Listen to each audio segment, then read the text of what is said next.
Book value is a fundamental accounting metric that represents a company's net worth as recorded in its financial statements.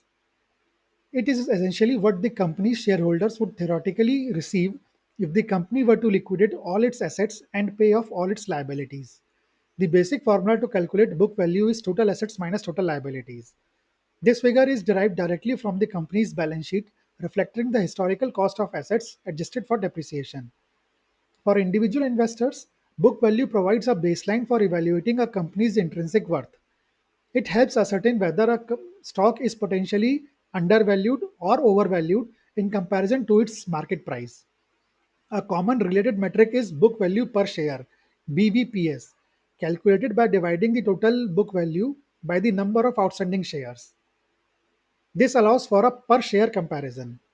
Investors often look at the price to book PB ratio, which is the market price per share divided by the BVPS.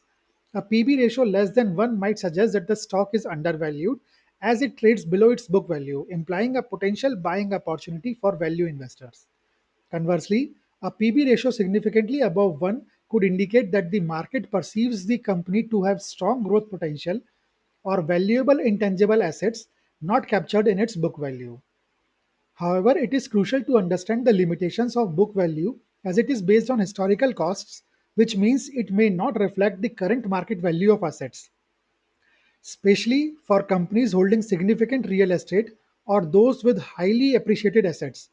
Intangible assets like brand value, patents, or intellectual property, which are increasingly important for many companies, particularly in the IT or FMCG sectors, are often not fully accounted for in book value calculations.